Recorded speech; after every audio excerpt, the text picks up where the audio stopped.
Hello everyone. Daily current affair series में आज हम लोग देखेंगे 19 से 21 फरवरी 2023 के करंट अफेयर। तो आते हैं आज के पहले करंट अफेयर पे। स्मार्ट सिटीज मिशन किस वर्ष में शुरू किया गया था? आपके पास ऑप्शन है। ऑप्शन ए 2015, ऑप्शन बी है 2018, ऑप्शन सी है 2017, ऑप्शन डी है 2020। सही आंसर यहाँ पे क्या होगा? ऑप्शन ए आपका यहाँ पे सही आंसर हो जाएगा 2015। स्मार्ट सिटीज मिशन किस वर्ष में शुरू किया गया था? तो ऑप्शन ए आपका यहाँ पे सही आंसर होगा 2015। अच्छा, ये न्यूज़ में क्यों बना हुआ है? तो स्मार्ट सिटीज मिशन के तहत 100 शहरों को सिलेक्ट किया गया था और इसे लॉन्च किसने किया था? प्रधानमंत्री नरेंद्र मोदी जी ने। एग्जैक्ट डेट अगर पूछते तो 25 जून 2015 को। और 100 शहरों में से 22 शहरों को अगले महीने यानी मार्च 2023 तक स्मार्ट सिटीज घोषित कर दिया जाएगा। और वो 22 शहरों में जो इम्पोर्टेंट नाम है वो है आगरा, वाराणसी, चेन्नई, पुणे और अहमदाबाद। इन 22 शहरों में शामिल है। तो एक बार फिर से रिवीजन कर लेते हैं। सबसे पहले स्मार्ट सिटीज मिशन किस वर्ष शुरू किया गया था? तो 2015 में। एग्जैक्ट डेट अगर पूछे तो 25 जून 2015। लॉन्च किसने किया था? प्रधानमंत्री नरेंद्र मोदी जी ने। और कितने शहरों को सिलेक्ट किया गया था? तो कितने शहरों को? 100 शहरों को। और ये न्यूज़ में क्यों है? तो 100 में 22 ऐसे शहर हैं जिन्हें मार्च 2023 तक स्मार्ट सिटीज घोषित कर दिया जाएगा, जिसमें शामिल है आगरा, वाराणसी, चेन्नई, पुणे और अहमदाबाद। नेक्स्ट आते हैं। भारत और किस देश की सेना ने हाल ही में तरकस अभ्यास किया? आपके पास ऑप्शन है। ऑप्शन ए यूएई, संयुक्त अरब अमीरात, ऑप्शन बी है जापान, ऑप्शन सी है फ्रांस, ऑप्शन डी है यूएसए। सही आंसर यहाँ पे क्या होगा? ऑप्शन डी आपका यहाँ पे सही आंसर हो जाएगा यूएसए। भारत और किस देश की सेना ने हाल ही में तरकस अभ्यास किया? तो ऑप्शन डी आपका यहाँ पे सही आंसर हो जाएगा अमेरिका। अब कुछ इंपॉर्टेंट पॉइंट देख लेते हैं। कहाँ पे हुआ था जो तरकस एक्सरसाइज हुआ? कहाँ पे हुआ? चेन्नई में। और एक किस टाइप का एक्सरसाइज है? तो काउंटर टेररिज्म एक्सरसाइज है। तो तरकस एक्सरसाइज है ना, वो किस टाइप का है? काउंटर टेररिज्म एक्सरसाइज है। और इसमें पहली बार इंक्लूड हुआ है CBRN terror response. CBRN terror response का मतलब क्या हुआ? सी किसके लिए स्टैंड करता है? केमिकल के लिए। बी किसके लिए स्टैंड करता है? बायोलॉजिकल के लिए। आर किसके लिए करता है? रेडियोलॉजिकल के लिए। और एन किसके लिए करता है? न्यूक्लियर के लिए। तो इम्पोर्टेंट क्या याद रखना है? सबसे पहले तरकस एक्सरसाइज जो हुआ ये कौन से दो देशों के बीच होता है? तो इंडिया और अमेरिका के बीच। किस टाइप का एक्सरसाइज है? तो काउंटर टेररिज्म एक्सरसाइज है। कहाँ पे हुआ? चेन्नई में हुआ। और इसमें पहली बार इंक्लूड किया गया CBRN टेरर रिस्पॉन्स को। CBRN का मतलब क्या होता है? Chemical, biological, radiological and nuclear. Next आते हैं। WHO ने हाल ही में किस देश में मार्बर्ग वायरस डिजीज के प्रकोप की पुष्टि की है? आपके पास ऑप्शन है। ऑप्शन है इक्वेटोरियल गिनी, ऑप्शन बी है भारत, ऑप्शन सी है नेपाल, ऑप्शन डी है भूटान। सही आंसर यहाँ पे क्या होगा? ऑप्शन ए आपका यहाँ पे सही आंसर हो जाएगा इक्वेटोरियल गिनी। WHO ने हाल ही में किस देश में मार्बर्ग वायरस डिजीज के प्रकोप की पुष्टि की है? तो ऑप्शन ए आपका यहाँ पे सही आंसर होगा इक्वेटोरियल गिनी। यहाँ पे मैंने डिटेल दिया है और PDF मैंने टेलीग्राम पे डाल दिया है, तो वहाँ पे आप डिटेल में देख सकते हैं। नेक्स्ट आते हैं। हाल ही में किस मंत्रालय ने आदि महोत्सव उत्सव का शुभारंभ किया? आपके पास ऑप्शन है। ऑप्शन ए सहकारिता मंत्रालय, ऑप्शन बी है जनजातीय मामलों के मंत्रालय, ऑप्शन सी है वाणिज्य मंत्रालय, ऑप्शन डी है MSME मंत्रालय। सही आंसर यहाँ पे क्या होगा? ऑप्शन बी आपका यहाँ पे सही आंसर हो जाएगा जनजातीय मामलों के मंत्रालय ने। हाल ही में किस मंत्रालय ने आदि महोत्सव उत्सव का शुभारंभ किया? तो ऑप्शन बी आपका यहाँ पे सही आंसर होगा जनजातीय मामलों के मंत्रालय ने। और हुआ कहाँ पे था? नई दिल्ली में। कहाँ पे हुआ था? नई दिल्ली में। और इसे इनॉग्रेट किसने किया था? तो प्रधानमंत्री नरेंद्र मोदी जी ने। और इसकी थीम क्या है? थीम आपसे पूछ सकते हैं एग्जाम में। A celebration of the spirit of tribal crafts, culture, cuisine and commerce. Next आते हैं। इस वर्ष के अंत में कौन सा देश अपनी पहली महिला अंतरिक्ष यात्री रियाना बरनावी को अंतरिक्ष मिशन पर भेजेगा? आपके पास ऑप्शन है। ऑप्शन ए यूएई, संयुक्त अरब अमीरात, ऑप्शन बी है नेपाल, ऑप्शन सी है सऊदी अरब, ऑप्शन डी है अफगानिस्तान। सही आंसर यहाँ पे क्या होगा? ऑप्शन सी आपका यहाँ पे सही आंसर हो जाएगा, सऊदी अरब। इस वर्ष के अंत में कौन सा देश अपनी पहली महिला अंतरिक्ष यात्री रियाना बरनावी को अंतरिक्ष मिशन पर भेजेगा? तो ऑप्शन सी आपका यहाँ पे सही आंसर होगा, सऊदी अरब। अब कुछ एक्स्ट्रा इंपॉर्टेंट पॉइंट देख लेते हैं। यूएई की पहली महिला एस्ट्रोनॉट कौन है? उनका नाम क्या है? नूरा अल मतरोसी। और जो दूसरा पॉइंट आपको याद रखना है, the royal Prince of Saudi Arabia, जिनका नाम है प्रिंस सुल्तान बिन सलमान, पहले सऊदी अरबियन थे जिन्होंने स्पेस में ट्रैवल किया था। कब किया था? 1985 में। तो आपको याद क्या क्या रखना है यहाँ से? सबसे पहले रियाना बरनावी कौन है? तो सऊदी अरब जिस महिला को पहली बार अंतरिक्ष में भेजेगा उनका नाम क्या है? रियाना बरनावी। इसके अलावा यूएई की पहली महिला फीमेल एस्ट्रोनॉट का नाम क्या है? नूरा अल मतरोसी। और पहले सऊदी अरबियन जिन्होंने स्पेस में ट्रेवल किया 1985 में, उनका नाम क्या है? प्रिंस सुल्तान बिन सलमान। नेक्स्ट आते हैं 2022-23 के दूसरे अग्रिम अनुमान के अनुसार देश में कुल खाद्यान्न उत्पादन रिकॉर्ड कितने लाख टन होने का अनुमान है? आपके पास ऑप्शन है। ऑप्शन ए 3235.54, ऑप्शन बी है 2235.54, ऑप्शन सी है 4235.54, ऑप्शन डी है 5235.54 लाख टन। सही आंसर यहाँ पे क्या होगा? ऑप्शन ए आपका यहाँ पे सही आंसर हो जाएगा 3235.54 लाख टन। 2022-23 के दूसरे अग्रिम अनुमान के अनुसार देश में कुल खाद्यान्न उत्पादन रिकॉर्ड कितने लाख टन होने का अनुमान है? तो ऑप्शन ए आपका यहाँ पे सही आंसर होगा 3235.54 लाख टन। और यहाँ पे मैंने पीआईबी का स्क्रीनशॉट लगाया हुआ है, तो आप यहाँ पे डिटेल में देख सकते हैं। पीडीएफ मैंने डाल दिया टेलीग्राम पे, वहाँ पे देख सकते हैं। टोटल फूड ग्रेन कितना है अनुमान? तो 3235.54 लाख टन का।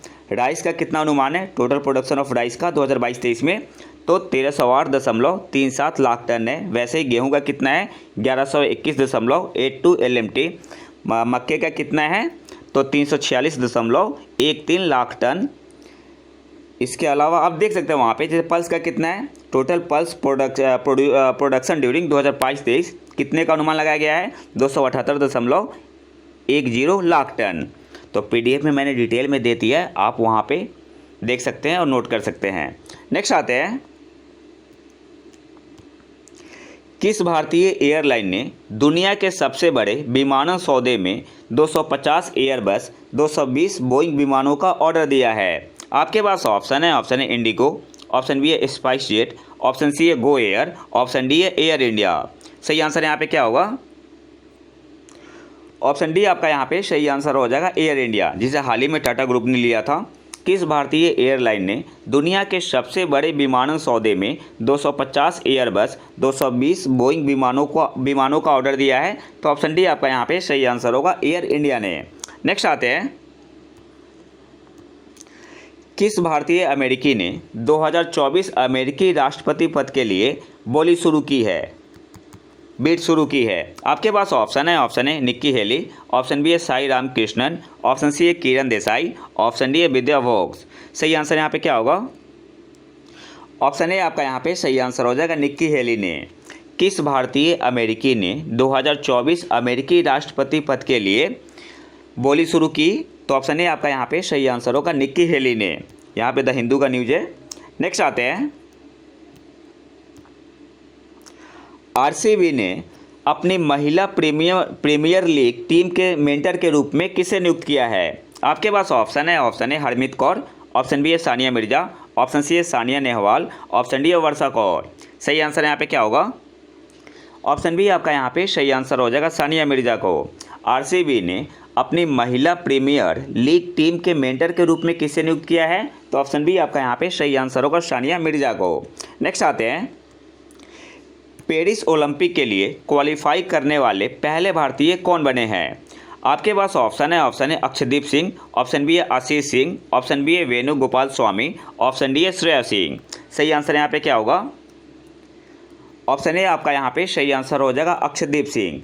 पेरिस ओलंपिक के लिए क्वालिफाई करने वाले पहले भारतीय कौन बने हैं? तो ऑप्शन ए आपका यहाँ पे सही आंसर होगा, अक्षदीप सिंह। और अक्षदीप सिंह के साथ साथ है रेस वाकर प्रियंका गोस्वामी। तो आपको दोनों नाम याद रखना है। इसके अलावा आपको याद क्या रखना है, तो जो पेरिस 2022 होने वाला है इसका मैस्कॉट क्या है, तो मैस्कॉट का नाम है लेस फ्रीजेस, लेस फ्रीजेस। और क्या है, यह पावरफुल सिंबल है किसका, फ्रेंच रिपब्लिक का।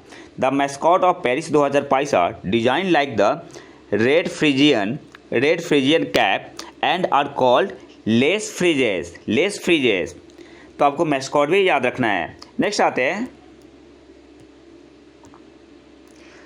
मानव गतिविधियों के लिए समुद्री क्षेत्रों में स्थान आवंटित करने की प्रक्रिया को क्या कहा जाता है। आपके पास ऑप्शन है MSPF, ऑप्शन बी है ASPF, ऑप्शन सी है LSPF, ऑप्शन डी है KLPF। सही आंसर यहाँ पे क्या होगा, ऑप्शन ए आपका यहाँ पे सही आंसर हो जाएगा MSPF। मानव गतिविधियों के लिए समुद्री क्षेत्रों में स्थान आवंटित करने की प्रक्रिया को क्या कहा जाता है, तो ऑप्शन ए आपका यहाँ पे सही आंसर होगा MSPF। और MSPF का मतलब क्या हुआ, marine spatial planning framework. MSPF का मतलब क्या हुआ, मरीन स्पेटियल प्लानिंग फ्रेमवर्क। अच्छा, न्यूज़ में क्यों बना हुआ है, तो भारत का पहला MSPF marine spatial planning framework कहाँ पे खुलेगा, तो पुडुचेरी में। कहाँ पे लॉन्च होगा, पुडुचेरी में। और इसमें कौन से देश का साथ है, तो इंडिया और नॉर्वे का एक क्या है, इंटीग्रेटेड ओशियन इनिशिएटिव है। तो आपको याद क्या रखना है, मानव गतिविधियों के लिए समुद्री क्षेत्रों में स्थान आवंटित करने की प्रक्रिया को क्या कहा जाता है, MSPF। MSPF का मतलब क्या हुआ, मरीन स्पेटियल प्लानिंग फ्रेमवर्क। और ये न्यूज़ में क्यों है, तो देश का पहला MSPF marine spatial planning framework कहाँ पे लॉन्च होने वाला है, तो पुडुचेरी में। किस देश के साथ, तो यह क्या है, India Norway integrated ocean initiative के तहत। नेक्स्ट आते हैं, भारत और कौन सा देश डिजिटल बुनियादी ढांचे, जलवायु कार्रवाई और सतत विकास पर सहयोग करने के लिए सहमत हुआ है। आपके पास ऑप्शन है डेनमार्क, ऑप्शन बी है इथोपिया, ऑप्शन सी है स्पेन, ऑप्शन डी है इनमें से कोई भी नहीं। सही आंसर यहाँ पे क्या होगा, ऑप्शन सी आपका यहाँ पे सही आंसर होगा स्पेन। भारत और कौन सा देश डिजिटल बुनियादी ढांचे, जलवायु कार्रवाई और सतत विकास पर सहयोग करने के लिए सहमत हुए हैं, तो ऑप्शन सी आपका यहाँ पे सही आंसर होगा भारत और स्पेन। नेक्स्ट आते हैं, अच्छा एक्स्ट्रा करंट अफेयर देख लेते हैं। प्रधानमंत्री नरेंद्र मोदी ने राजस्थान के सिरोही जिले के आबू रोड में जल जन अभियान का वर्चुअली उद्घाटन किया। तो आपसे एग्जाम में पूछ सकता है कि प्रधानमंत्री नरेंद्र मोदी ने राजस्थान के किस जिले में जल जन अभियान का वर्चुअली उद्घाटन किया, तो राजस्थान के सिरोही जिले में। और इसके अलावा आंध्र प्रदेश के विशाखापत्तनम में 2 दिवसीय ग्लोबल टेक समिट शुरू हुआ।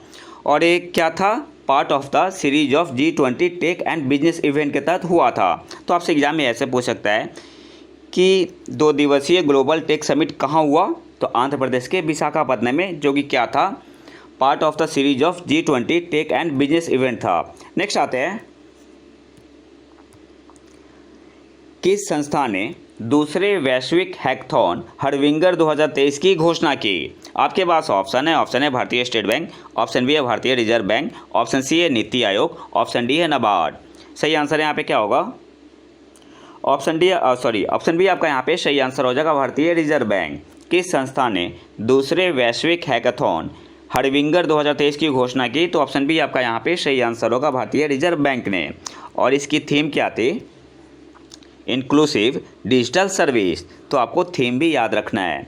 नेक्स्ट आते हैं, ईगल 44 किस देश का पहला भूमिगत वायुसेना अड्डा है। आपके पास ऑप्शन है भारत, ऑप्शन बी है अमेरिका, ऑप्शन सी है फ्रांस, ऑप्शन डी है ईरान। सही आंसर यहाँ पे क्या होगा, ऑप्शन डी आपका यहाँ पे सही आंसर हो जाएगा ईरान। ईगल 44 किस देश का पहला भूमिगत वायुसेना अड्डा है, तो ऑप्शन डी आपका यहाँ पे सही आंसर हो जाएगा ईरान।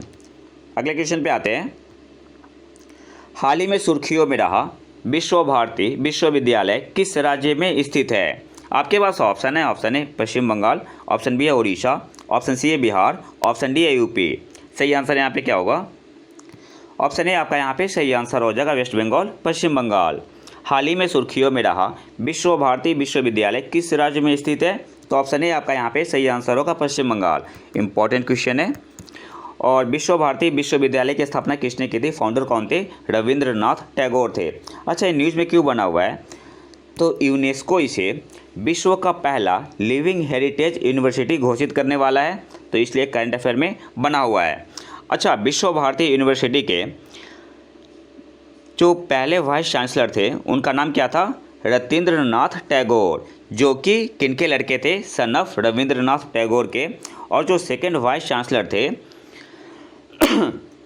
वो कौन थे? तो grandfather of another Nobel laureate economist Amartya Sen. तो अमर्त्य सेन के जो ग्रैंडफादर थे ना, ये सेकेंड वाइस चांसलर थे।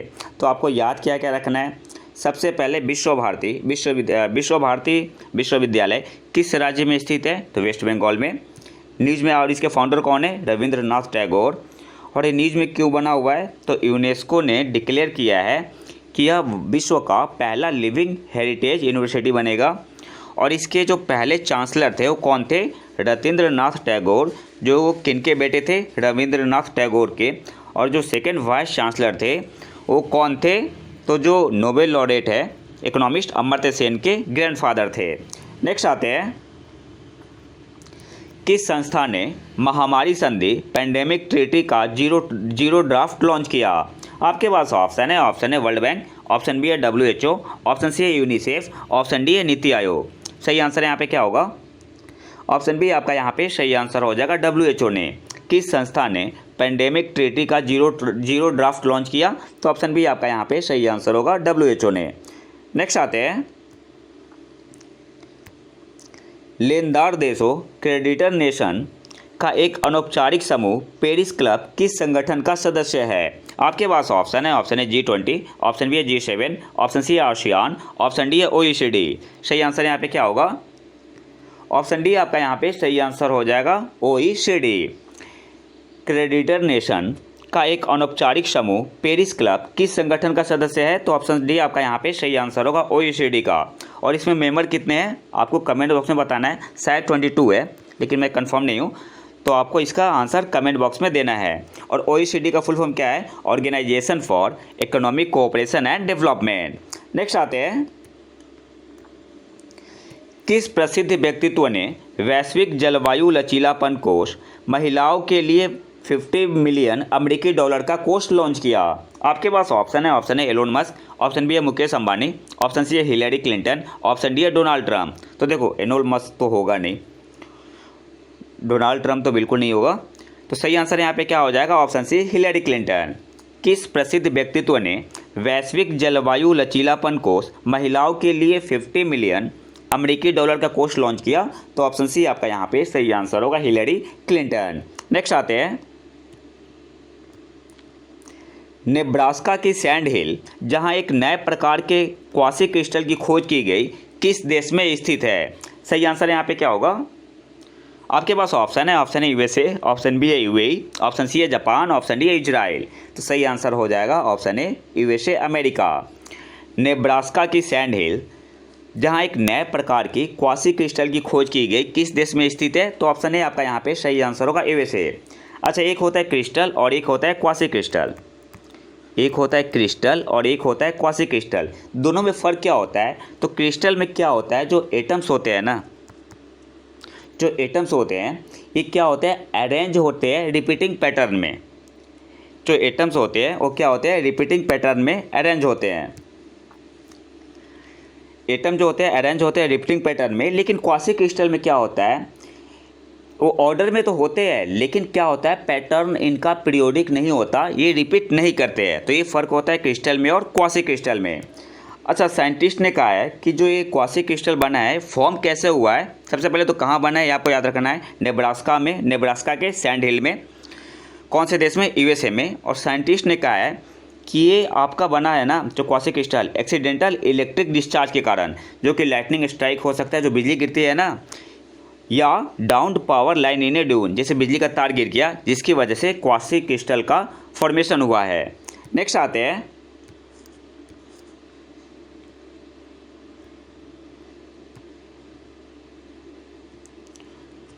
भारतीय संविधान का कौन सा अनुच्छेद भारत में प्रत्येक राज्य के लिए राज्यपालों की नियुक्ति से संबंधित है।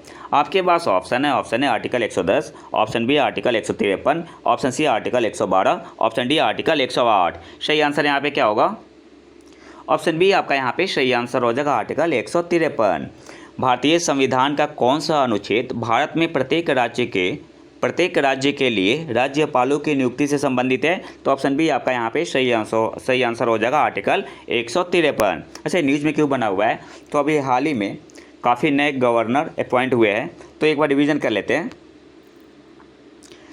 छत्तीसगढ़ के गवर्नर कौन बने? विश्वभूषण हरिचंदन। मणिपुर के राज्यपाल कौन है? अनुसुईया उइके। नागालैंड के राज्यपाल ला गणेशन। फागू चौहान मेघालय के, पहले बिहार के थे। राजेंद्र विश्वनाथ आर्लेकर बिहार के राज्यपाल बने हैं। महाराष्ट्र के राज्यपाल रमेश बैस। बी.डी. मिश्रा को लद्दाख का उपराज्यपाल बनाया गया है। अरुणाचल प्रदेश के राज्यपाल कौन है? कैवल्य त्रिविक्रम। सिक्किम के राज्यपाल कौन है? लक्ष्मण प्रसाद आचार्य। झारखंड के राज्यपाल सी.पी. राधाकृष्णन। असम के राज्यपाल गुलाब चंद कटारिया। हिमाचल प्रदेश के राज्यपाल शिव प्रताप सिंह। और सेवानिवृत्त सुप्रीम कोर्ट न्यायाधीश अब्दुल नज़ीर को आंध्र प्रदेश का राज्यपाल बनाया गया है। तो ये तो था हमारा आज का लेक्चर। अगर आपको इसका PDF चाहिए तो आप हमारे टेलीग्राम चैनल प्रतीक IQ को ज्वाइन कर सकते हैं। और अगर वीडियो पसंद है तो लाइक करें और चैनल को सब्सक्राइब जरूर कर लें। मिलते हैं नए वीडियो में नए टॉपिक के साथ, तब तक के लिए नमस्कार, जय हिंद।